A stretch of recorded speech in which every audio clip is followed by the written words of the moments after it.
Right, today we're going to do a rhetorical analysis of question 2.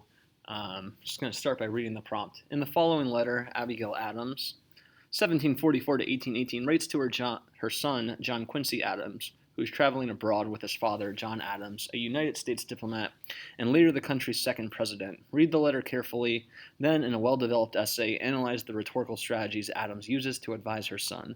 Support your analysis with specific references to the text. All right, so as usual, I want you to start with the rhetorical situation. Kind of look at this triangle and ask ourselves, who is the speaker, who is the audience, and who is the message, right? And right away we know who the speaker is because it says it right here, Abigail Adams, and we know who the audience is because it's a letter and it says, my dear son. And as we read the letter, we're going to ask ourselves, what is the purpose, right? What is the message that Abigail Adams is trying to communicate to her son, and how does she go about achieving that purpose? So once you read the prompt, always keep in mind this rhetorical situation triangle. Always the speaker, the audience, and the message. How do those three relate within this word as well, which is the context, right? You can always ask yourself, what is going on in the world?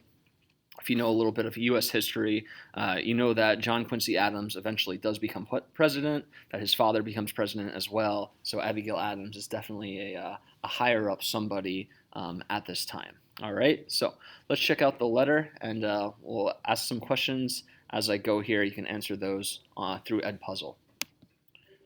12 January 1780, my dear son, I hope you have had no occasion, either from enemies or the dangers of the sea, to repent your second voyage to France.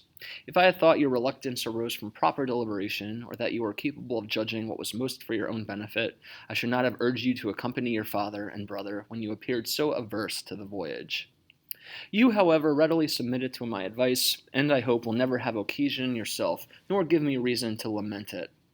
Your knowledge of the language must give you greater advantages now than you could possibly have reaped whilst ignorant of it, and as you increase in years, you will find your understanding opening and daily improving.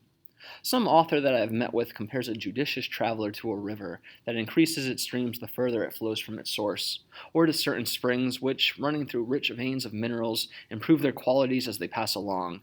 It will be expected of you, my son, that as you are favored with superior advantages under the instructive eye of a tender parent, your improvement should bear some proportion to your advantages.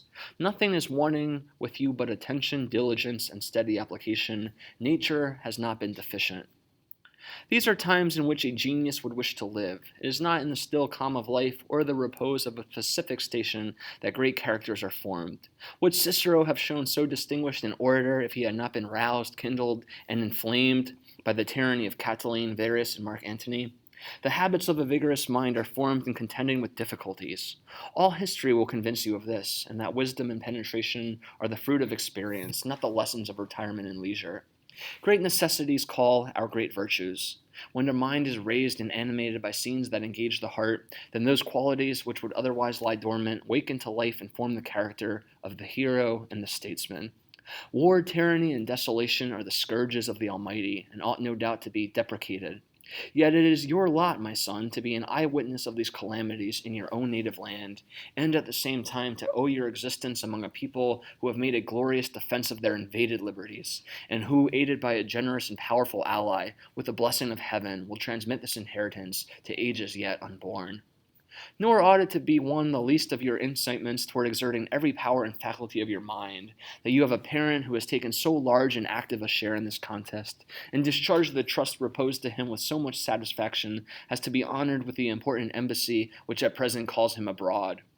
The strict and inviolable regard you have ever paid to truth gives me pleasing hopes that you will not swerve from her dictates, but at justice, fortitude, and every manly virtue which can adorn a good citizen, do honor to your country and render your parents supremely happy, particularly your ever affectionate mother, A.A. Abigail Adams.